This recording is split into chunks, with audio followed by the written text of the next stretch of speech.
1 பேதுரு 5ஆம் அதிகாரம் 7வது வசனத்தை நம்மளோடு பகிர்ந்து கொள்ள ஏவப்படுகிறேன். அவர் உங்களை விசாரிக்கிறவரானபடியால் உங்கள் கவலையெல்லாம் அவர் மேல் வைத்து விடுங்கள்.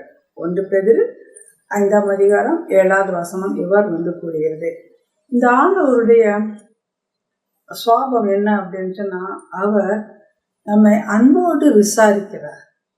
அடுத்தபடி நம் மீது அக்கறை கொள்கிறார், நம்மை ஆதரிக்கின்றார். கண்ணின் மணியை போல ஆண்டவர் நம்மை காத்துக்கொள்கிறார் என்று நாம் கூறலாம்.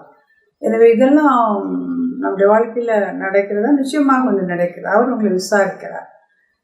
இன்னும் சில லெட்டர்ஸ்ல பத்திரமா வச்சிருக்கிறேன். அம்மா அப்பா எழுந்த லெட்டர்ஸ் அதெல்லாம். இதோட நீ கேட்ட ரூபாய் அனுப்பியிருக்கு, இன்னும் உனக்கு தேவைப்பட்ட எழுது, ஆண்டவர் ஒன்று மென்மேலும் ஆசீர்வதிப்பார்.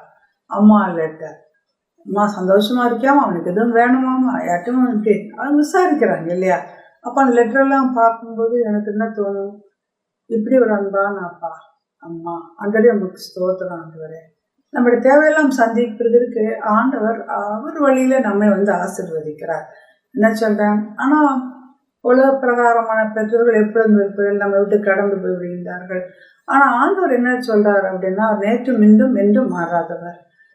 நம்மள ஜென்ரேஷன் ஆஃப்டர் ஜென்ரேஷன், ஒரு தலைமுறை முடிச்சு அடுத்த தலைமுறையும் யோபு நிமித்தம் நம்ம என்ன பார்க்குறோம், அந்த முற்பகுதி வரை பிற்பகுதி ஆண்டவர் இடத்துல ஆசீர்வதிக்கிறார். ஒரு நாவும் நிமித்தம் அந்த குடும்பமே ஆசீர்வதிக்கப்படுகிறது. எனவே இந்த நாளிலும் கூட நாம் கவலைப்படாத, ஆண்டவரே இன்னும் என்னை விசாரிக்கிறேன், ஆண்டவரே என் கவலையெல்லாம் உங்ககிட்ட வச்சிடுறேன் அப்படின்னு நாம் ஆண்டவரிடத்தில் கொண்டு வைத்து விடுவோம். நம்ம இதுக்கு தூங்கிக்கிட்டே இருக்கணும். ஆண்டவர் கவலையை கொண்டா உனக்கு தேவை என்ன அப்படின்னு. எனவே நாம் கவலையை பார்த்து கொண்டு இருக்காதபடி கவலையில விட ஆண்டவர் பெரியவர், அவரால் எல்லாம் கூடும் என்று நாம் நினைத்து எல்லாவற்றையும் அவரிடத்தில் நம்ம சொல்லுவோமா. நான் இப்படி பேசும்போது ஒரு சின்ன கவலையோ பெரிய கவலை எல்லாத்தையும் அவர் சந்திக்கிறார். நிச்சயமாக ஆண்டவர் சந்திக்கிறார். ஒரு சமயம் ஏதோ ஈவினிங் டிஃபன் ஒன்று சாப்பிடணும்னு நினைச்சேன், ஒன்றும் இல்லை. ஒரு அம்மா வந்தாங்க, நான் என்ன வாங்கணும்னு நினைச்சேன்னா அதை வாங்கிட்டு வந்தாங்க. ஆச்சரியமா இருந்தது.